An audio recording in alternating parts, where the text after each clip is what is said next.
Hey guys, I'm so happy you're here and welcome back to Ziyanandmama. So இன்னைக்கு இந்த வீடியோவில் நீங்கள் எதை பற்றி பார்க்க போகிறீங்க அப்படின்னா, இன்னைக்கு வந்து நம்ம பேசி சில விஷயங்களை தெரிஞ்சுக்க போகிறோம். ஸோ என்னை பற்றி பேச போகிறோம் அப்படின்னு பார்த்தீங்கன்னா, how to choose a toy for your toddler. என்ன மாதிரியான டாயை உங்கள் குழந்தைக்கு நீங்கள் தேர்ந்தெடுத்து வாங்கி கொடுக்கணும் அப்படிங்கிறது தான் இன்னைக்கு வீடியோவில் நம்ம பேசி தெரிஞ்சுக்க போகிறோம். ஸோ என்னோட சேனலை நீங்கள் ஃபர்ஸ்ட் டைம் பார்க்குறீங்கன்னா, ஹாய், நான் தான் ஜெய்ஸ்ரீ. ஸோ என்னோட சேனலில் நான் நிறைய வீடியோஸ் போஸ்ட் பண்ணியிருக்கேன். Home decor videos, budget makeover videos, அதுக்கப்புறமா ரெசிபி வீடியோஸ், ரொட்டீன் வீடியோஸ்னு இப்படி நிறைய வீடியோஸ் வந்து நான் போஸ்ட் பண்ணியிருக்கேன். இந்த வீடியோவை பாருங்கள். அதை பார்த்து உங்களுக்கு பிடிச்சிருந்ததுன்னா மற்ற வீடியோஸும் போய் பாருங்கள். அதுவும் பார்த்து உங்களுக்கு இந்த சேனல் பிடிச்சிருந்ததுன்னா என்ன சப்போர்ட் பண்ணுற விதமாக ஜியானண்ட்மம்மா யூடியூப் சேனலை சப்ஸ்கிரைப் பண்ண மறக்காதீங்க. ஸோ இப்போது without any further delay come let's get into the video. So பேசிக்காக I am a mum of 2 handsome boys. இந்த 2 handsome boysோட ஏஜ் என்ன அப்படின்னு கேட்டிங்கன்னா, பெரியவருக்கு வந்து 3 years and 2 months ஆகுது, சின்னவருக்கு வந்து 1 year and 3 months ஆகுது.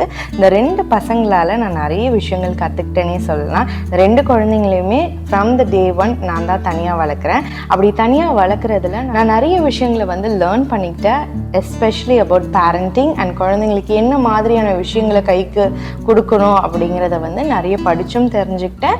அண்ட் பீடியாட்ரிஷன்கிட்ட கேட்டும் தெரிஞ்சு நான் வந்து என் குழந்தைங்களை வளர்த்துக்கிட்டு இருக்கேன் இப்போ வரைக்கும். ஸோ அந்த வகையில் நான் படித்து ரொம்பவே வியந்து போய் இப்போ அதை நடைமுறைக்கு கொண்டு வந்திருக்க ஒரு விஷயம் என்ன அப்படின்னு பார்த்தீங்கன்னா, டாய்ஸ் அப்படின்னு சொல்லும் போது குழந்தைங்களோட வாழ்க்கையில் ரொம்ப பெரிய ஒரு மேஜர் பார்ட்டை வந்து ப்ளே பண்ணுதுன்னே சொல்லலாம். ஃபன்னுக்காக மட்டும் இல்லைங்க, அவங்களோட டெவலப்மெண்ட்டுக்காகவும் வந்து டாய்ஸ் ரொம்பவே வந்து ஒரு மேஜர் பார்ட்டை வந்து ப்ளே பண்ணுது. அப்படிப்பட்ட டாய்ஸில் ரிஸ்க்கும் இருக்குன்னா உங்களால் நம்ப முடியுமா? எஸ், நிறையவே ரிஸ்க் ஃபேக்டர்ஸும் டாய்ஸ்னால் வந்து குழந்தைங்களுக்கு இருக்குது. அதுதான் என்னன்னு இந்த வீடியோவில் நம்ம பார்க்க போகிறோம். ஸோ அந்த வகையில் தான் what to look for in a toy அப்படிங்கிறது தான் நம்ம பார்க்க போகிறோம். ஒரு டாயை பொறுத்த வரைக்கும் அதில் என்ன விஷயங்கள் இருக்கணும் அப்படிங்கிறத பார்த்து தான் நம்ம எப்போவுமே வாங்கி கொடுக்கணும். அந்த வகையில் ஃபர்ஸ்ட் விஷயம் என்ன அப்படின்னு பார்த்தீங்கன்னா, ஒரு ஃபேப்ரிக்னால் செய்யப்பட்ட ஒரு டாய் அப்படின்னா அதில் லேபிள் பண்ணி இருக்கணும். என்ன அப்படின்னு பார்த்தீங்கன்னா, ஃப்ளேம் ரெசிஸ்டண்ட் அப்படின்னு லேபிள் பண்ணி இருந்தால் மட்டும்தான் அந்த ஃபேப்ரிக் டாயை நீங்கள் உங்கள் குழந்தைங்களோட கையில் வாங்கி கொடுக்கணும். ஸோ செகண்ட் விஷயம் என்ன அப்படின்னு பார்த்தீங்கன்னா, ஸ்டஃப்டு டாய்ஸில் நீங்கள் பார்க்க வேண்டிய விஷயம் என்ன அப்படின்னா, அது வாஷபிளா அப்படிங்கிறது அதில் லேபிள் பண்ணி இருக்கணும். அப்படி வாஷபிளாக இருந்தால் மட்டும்தான் நீங்கள் உங்கள் குழந்தைக்கு அதை வாங்கி கொடுக்கணும். அப்போ தான் அவங்க யூஸ் பண்ணி அதை அழுக்கானாலும் நீங்கள் வாஷ் பண்ணி அவங்கக்கிட்ட திருப்பி கொடுக்க முடியும். அதனால் எந்த சேஃப்டி இஷ்யூஸும் உங்கள் குழந்தைக்கு வராமல் இருக்கும். ஸோ தேர்ட் விஷயம் என்ன அப்படின்னு பார்த்தீங்கன்னா, பெயிண்ட். ஸோ ஒரு டாயில் பெயிண்ட் இருக்குது அப்படின்னா அந்த பெயிண்ட் வந்து லெட் ஃப்ரீயா அப்படிங்கிறத பார்த்து தான் நீங்கள் உங்கள் குழந்தைங்களுக்கு வாங்கி கொடுக்கணும். ஸோ ஃபோர்த் என்ன அப்படின்னு பார்த்தீங்கன்னா, இப்போ சியானுக்கு வந்து 3 years ஆகிடுச்சு இல்லையா? ஸோ நான் வந்து இப்போ அவனை ஆர்ட்ஸ் அண்ட் கிராஃப்ட்ஸில் கொஞ்சம் இன்வால்வ் பண்ண ஆரம்பிச்சிருக்கேன். ஸோ நீங்களும் உங்கள் குழந்தைக்கு ஆர்ட்ஸ் அண்ட் கிராஃப்ட்ஸில் இன்வால்வ் பண்ண ஆரம்பிச்சிங்க அப்படின்னா அந்த ஆர்ட்ஸ் அண்ட் கிராஃப்ட்ஸ் மெட்டீரியலில் ஒரு விஷயம் வந்து மென்ஷன் ஆகி இருக்கணும். அது என்ன அப்படின்னு பார்த்தீங்கன்னா, நான் டாக்ஸிக் அப்படின்னு மென்ஷன் பண்ணி இருந்தால் மட்டும் நீங்கள் உங்களோட குழந்தைங்களோட கையில் ஆர்ட்ஸ் அண்ட் கிராஃப்ட்ஸ் மெட்டீரியலை வந்து கொடுங்க. இல்லைனா தயவு செய்து அதை ஆஃபர் பண்ணாதீங்க. இப்போ ரொம்ப ரொம்ப முக்கியமான விஷயம் என்ன அப்படின்னு பார்த்தீங்கன்னா, லவுடரான டாய்ஸ் வந்து உங்கள் குழந்தைங்களுக்கு வாங்கி கொடுக்கவே கொடுக்காதீங்க. ஃபார் எக்ஸாம்பிள், இந்த ஃபோன் மாதிரியான டாய்ஸில் வந்து பார்த்தீங்கன்னா ரொம்ப லவுடரான நாய்ஸ் வந்து வரும். இப்போ சப்போஸ் இதை வந்து ஒரு 0 to 3 years கீழே இருக்க குழந்தைங்களுக்கு நீங்கள் வாங்கி கொடுக்குறீங்க, அதை அவங்க ஃபஸ்ட்டு எடுத்தோடனே பார்த்து ரொம்ப ஏதோ சவுண்டு வருது அப்படின்னு காதில் வச்சு கேட்க ஆரம்பித்தாங்கன்னா அவங்களோட இயரிங்கே லாஸ் ஆகிறதுக்கான வாய்ப்பு அதிகமாக இருக்குது. அதனால் ரொம்ப நாய்ஸியான லவுடரான டாய்ஸ் எப்போவுமே வாங்கி கொடுக்காதீங்க. இப்போ ரீசெண்டாக வந்து ஜியானுக்கு அவனோட பர்த்டேக்கு வந்து பார்த்திங்கன்னா நாங்கள் வந்து ஒரு பைக் ஷேப்பில் இருக்க ஒரு சைக்கிள் வந்து வாங்கி கொடுத்தோம். அந்த சைக்கிளில் வந்து இந்த மாதிரி லவுடரான ஒரு விஷயம் இருந்தது, பேட்ரியில் வந்து இருந்தது. அதனால் நாங்கள் பேட்ரிஸ் வந்து ரிமூவ் பண்ணிவிட்டு அதை டோட்டலாக அவாய்ட் பண்ணிட்டோம். ஸோ நீங்கள் பொருள் என்ன வாங்கி கொடுத்தாலுமே அதில் இந்த மாதிரி ஒரு விஷயம் இருக்குன்னா அதை நீங்கள் பேட்ரிஸ் ரிமூவ் பண்ணி அவாய்ட் பண்ணிவிடுங்க. இப்போது உங்கள் குழந்தைக்கு நீங்கள் ஒரு புது டாய் வாங்கி கொடுக்கணும் அப்படின்னு நினைக்கிறீங்கன்னா அவங்களோட டெம்பர், ஹேபிட், பிஹேவியர் இதை மட்டும் பொறுத்து நீங்கள் உங்கள் குழந்தைக்கு ஒரு புது டாயை வாங்கி கொடுங்க. இப்போ சப்போஸ் வந்து உங்கள் குழந்தை வந்து 3 years தான் ஆகுது, ஆனால் அவனுக்கு 4 yearsக்கான இன்டெலிஜென்ஸ் வந்து இருக்குது அப்படின்னு சொல்லிட்டு அவனுக்கு 4 years டாய் தயவுசெய்து வாங்கி கொடுக்காதீங்க. ஒரு டாயில் வந்து ஏஜ் மென்ஷன் பண்ணியிருக்காங்க அப்படின்னா அது எதுக்குன்னு பார்த்தீங்கன்னா அவங்களோட சேஃப்டி ஃபேக்டருக்காக மட்டும்தானே தவிர அவங்களோட இன்டெலிஜென்ஸ்க்கோ இல்லை மெச்சூரிட்டிக்காகவோ கிடையாது. ஸோ அதனால் 0 to 3 years அப்படின்னு ஒரு டாயில் போட்டிருக்கலாம், இல்லை 4 to 6 years அப்படின்னு ஒரு டாயில் போட்டிருக்கலாம். உங்களோட குழந்தையோட ஏஜ் ஃபேக்டரை பொறுத்து தான் நீங்கள் அந்த குழந்தைங்களுக்கான டாயை நீங்கள் கொடுக்கணுமே தவிர மற்ற இன்டெலிஜென்ஸ்க்கான ஃபேக்டரை வச்சு நீங்கள் தயவு செய்து குழந்தைக்கு டாயை வாங்கி கொடுக்காதீங்க. 0 to 3 yearsனா 0 to 3 years. ஏன்னா அவங்களோட சேஃப்டி ரொம்ப முக்கியம். ஸோ சேஃப்டி ஃபேக்டருக்காக மட்டும் அந்த டாயில் இருக்கிற ஏஜ் ஃபேக்டரை நீங்கள் பாருங்கள், இன்டெலிஜென்ஸ்க்காக பார்க்காதீங்க. எப்போவுமே டாய் வாங்கி கொடுக்கும்போது இந்த ஏஜ் ஸ்பெசிஃபிக் கைட்லைன்ஸை மைண்டில் வச்சுக்கிட்டு அதுக்கப்புறமா நீங்கள் டாயை வாங்கி கொடுக்கலாம். ஸோ என்ன மாதிரியான டாய்ஸை அவாய்ட் பண்ணணும்?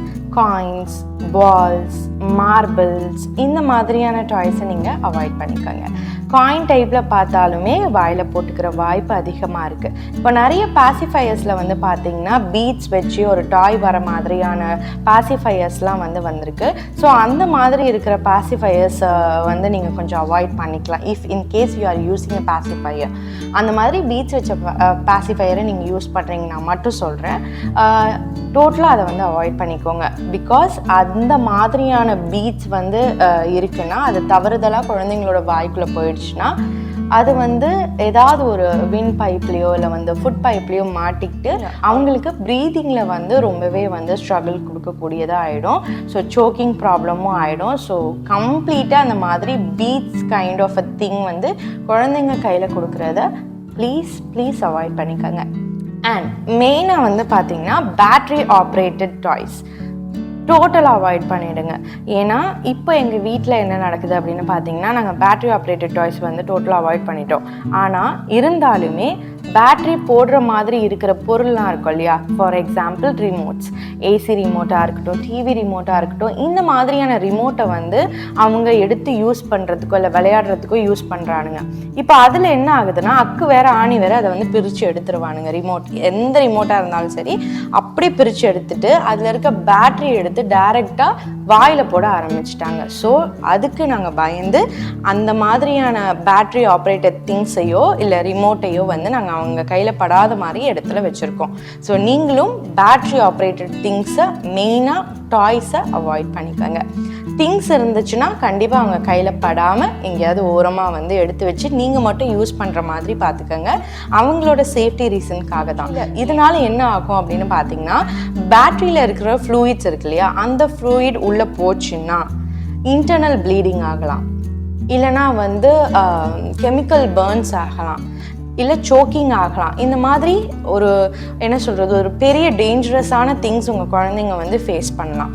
அதனால் battery operated toys and stuffs வந்து அவங்க கையில் கொடுக்காதீங்க. அப்படி திங்ஸ் இருந்தால் அது தூரமாக தள்ளி நீங்கள் ஆப்ரேட் பண்ணி எடுக்கிற மாதிரி பார்த்துக்கோங்க. இப்போ குழந்தைக்கு வந்து நீங்கள் ஒரு டாய்ஸ் வாங்குகிறோம் செக் பண்ணுறோம் அப்படின்னா அது அன்பிரேக்கபிளாக இருக்க மாதிரி பார்த்துக்கோங்க. ஷார்ப் ஏஜஸ் இல்லாமல் பார்த்துக்கோங்க. இப்படி பிடுங்கணும், அதாவது தொட்டோன்னே எடுக்கிற மாதிரி வரக்கூடிய எந்த டாய்ஸையுமே வந்து அவங்க கண்ணிலையோ இல்லை கையிலையோ கொடுக்காதீங்க. ஸோ இதெல்லாம் வந்து ரொம்ப ரொம்ப மைனர் திங்ஸ், அது நமக்கே தெரியும். ஸோ அந்த சின்ன சின்ன கார்ஸ் வரும்போது அதில் டயர்ஸ் இருக்கும்ல, அந்த மாதிரியான விஷயங்களையும் நீங்கள் டோட்டலாக அவாய்ட் பண்ணிக்கோங்க. எது வாங்கி கொடுக்குறதுனாலும் கொஞ்சம் பெரிய சைஸில் வாங்கி கொடுங்க. சின்னோண்டு சைஸில் நீங்கள் தயவுசெய்து வாங்கி கொடுக்காதீங்க. அது வந்து எப்படி பார்த்தாலுமே அவங்க கையில் பிடிச்சி இழுக்கிறது, அதை உடைக்கிறது, இந்த மாதிரி ஏதாவது பண்ண ஆரம்பிச்சிருவாங்க. ஸோ அன்பிரேக்கபிளான டாய்ஸ் வந்து எப்போவுமே best and safe for the kid. இவ்வளோ நேரம் நம்ம என்ன மாதிரியான டாய்ஸ் வந்து வாங்கலாம், என்ன மாதிரியான டாய்ஸ் அவங்க கையில் கொடுக்கலாம் அப்படிங்கிறத பார்த்தோம். இப்போது டாய்ஸை எப்படி யூஸ் பண்ணணும் அப்படிங்கிறத பார்க்க போகிறோம். ஸோ டாய்ஸை ஃபஸ்ட்டு நீங்கள் என்ன பண்ணணும் அப்படின்னா, குழந்தைங்களுக்கு இப்போ விளையாடுறாங்க அப்படின்னா திருப்பி அவங்களோட டாய் பேஸ்கெட்லேயோ இல்லை டாய் பாக்ஸ்லேயோ அந்த டாய்ஸை எடுத்து போடுற பழக்கத்தை கொண்டு வாங்க. அதுக்கப்புறமா எப்போவுமே அவங்க யூஸ் பண்ணுற டாய்ஸை ரெகுலராக செக் பண்ணிக்கிட்டே வாங்க. ஃபார் எக்ஸாம்பிள் உட்டன் டாய்ஸில் வந்து ஸ்ப்ளிண்டர்ஸ் இருக்கக்கூடாது. பைக் சில அவுட்டோர் டாய்ஸில் வந்து ரஸ்ட் இல்லாமல் இருக்கணும். ஸ்டஃப்டு டாய்ஸில் வந்து எதுவுமே பிடிச்சி இழுக்கிற மாதிரி இருக்கக்கூடாது. மெயினாக அந்த கண்ணு டெடிபேருக்குலாம் வந்து கண்ணெல்லாம் இருக்கு இல்லையா, கண்ணு மூக்கு இதெல்லாம் வந்து பிடிச்சி இழுத்தாலே வரக்கூடிய ஒரு திங்ஸ். ஸோ அந்த மாதிரியான விஷயங்கள் இல்லாமல் பார்த்துக்கங்க. இப்போ ஒரு டாய் உடஞ்சி போயிருக்கு அப்படின்னா அதை வச்சு அவங்கள விளையாட விடாதீங்க. அதை தயவு செய்து உடனடியாக டிஸ்கார்ட் பண்ணிவிடுங்க. அதுதான் எப்போவுமே குழந்தையோட சேஃப்டி ஃபேக்டருக்கு ரொம்பவே மெயினான ஒரு விஷயம். ரிப்பேர் பண்ணக்கூடிய டாயாக இருந்ததுன்னா, இப்போ ஒரு ஸ்டஃப்டு டாய் வந்து பிஞ்சிருச்சு அப்படின்னா அதை நம்ம தச்சு யூஸ் பண்ணிக்கலாம். அந்த மாதிரியான டாயாக இருந்தால் மட்டும், அதாவது ரிப்பேர் பண்ணதுக்கு பாசிபிளாக இருக்கக்கூடிய ஒரு டாயாக இருந்தால் மட்டும் உங்களோட குழந்தைங்களுக்கு அதை நீங்கள் கையில் கொடுத்து பழகுங்க. மற்றபடி எந்த ஒரு broken டாயாக இருந்தாலும் ப்ளீஸ் அவாய்ட் இட். அண்ட் லாஸ்ட்டாக make sure you clean every single toy. இப்போ பிளாஸ்டிக் டாயாக இருக்குது அப்படின்னா ஆன்டி பாக்டீரியல் சோப்ஸ் லிக்விட்ஸ்லாம் கிடைக்கல, அதெல்லாம் லைட்டாக வந்து வாட்டரோட மிக்ஸ் பண்ணி ஸ்ப்ரே பண்ணி தொடச்சி வச்சுக்கோங்க. ஸ்டஃப்டு டாயாக இருந்ததுன்னா வாஷ் பண்ணி அதை வந்து நீட்டாக உங்கள் குழந்தைங்களுக்கு காய வச்சு கொடுத்து பழக்குங்க.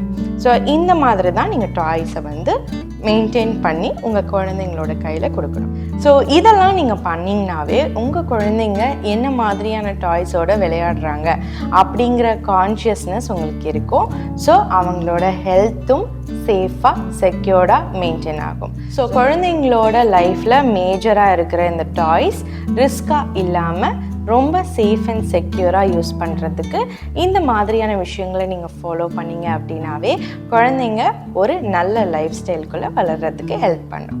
ஸோ இந்த வீடியோ உங்களுக்கு வந்து நல்ல இன்ஃபர்மேட்டிவாக இருந்திருக்கும் அப்படின்னு நினைக்கிறேன். இந்த வீடியோ வந்து உங்களுக்கு பிடிச்சிருந்தது அப்படின்னா நீங்கள் வந்து எனக்கு கமெண்ட்டில் சொல்லுங்கள். இதே மாதிரியான கண்டென்ட், அதாவது கிட் ரிலேட்டட் கண்டென்ட் வந்து உங்களுக்கு பிடிச்சிருக்கு, எங்களுக்கு இன்னும் இந்த மாதிரியான கண்டென்ட்ஸ் வந்து போடுங்க அப்படின்னு கேட்டிங்கன்னா கண்டிப்பாக நான் வந்து அதை செய்வேன். ஸோ நீங்கள் அதை வந்து மென்ஷன் பண்ணுங்கள். If you like this video கமெண்ட்டில் வந்து மென்ஷன் பண்ணுங்கள். ஸோ இதே மாதிரி இன்னும் நிறைய இன்ட்ரெஸ்டிங்கான வீடியோஸ் உங்களுக்காக இந்த சேனலில் காத்துக்கிட்டே இருக்குது. நான் அதெல்லாம் பார்க்கணும் அப்படின்னா பெல் நோட்டிஃபிகேஷன் ஐக்கனை வந்து நீங்கள் கிளிக் பண்ணிக்கணும். அப்போ தான் உங்களுக்கு நான் எப்போல்லாம் வீடியோ போடுறனோ அப்போல்லாம் நோட்டிஃபை ஆகும். ஸோ தட் நீங்கள் எந்த வீடியோவையும் மிஸ் பண்ணாமல் பார்க்கலாம். இதே மாதிரி இன்னொரு வீடியோவில் நான் உங்களை வந்து மீட் பண்ணுறேன். தென் பாய், டாடா, பீஸ்.